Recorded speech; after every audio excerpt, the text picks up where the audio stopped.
My dad died on December 1st, 2022. But if I'm being honest, he didn't really start dying that year. He started dying 15 years earlier. That's when his health began to fail. Slowly at first, then relentlessly. Chronic illness crept in like a fog that never lifted. Doctors, medications, mobility issues, fatigue so deep it hollowed him out. And as his body weakened, my mother got stronger. She wasn't a good person before he got sick. But once he couldn't fight back, she became something else entirely. Cold, calculating, opportunistic. She liked to tell people they were separated, sometimes basically divorced. She talked to other men online, openly, brazenly, like my father wasn't sitting 10 feet away, struggling to breathe. She told him she'd leave, that she'd marry someone else, that she was only still there out of pity. But she never left, because leaving would have meant losing access. Access to his money, access to his house, access to a man too sick to stop her. She controlled everything: finances, transportation, basic care. And when he needed help the most, she gave him neglect, wrapped in the excuse of caregiver stress. I tried for years to get him out. "Come live with me," I'd beg. "I can take care of you. I'll make it work." But he wouldn't leave the house he worked his entire life to pay for, and she knew that. We tried everything: police, lawyers, adult protective services. Every door slammed in our faces with the same phrase, "It's a civil matter." So she stayed. And she kept taking. As his health declined further, he did the only thing he could.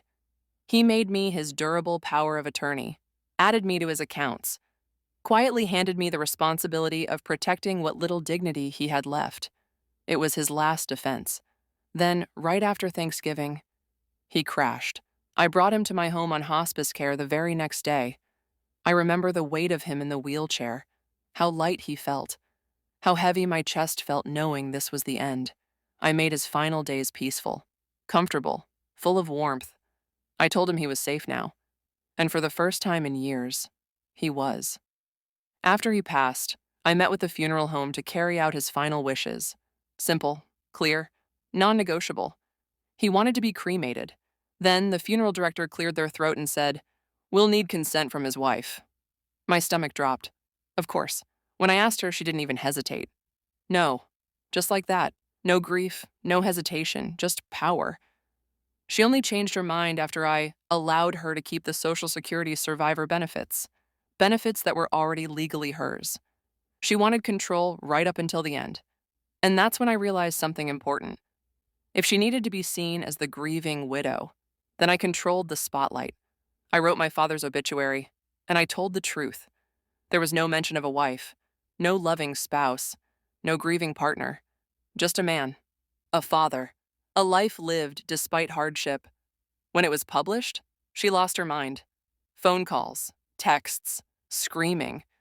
"How dare you erase me? What will people think?" And people did ask.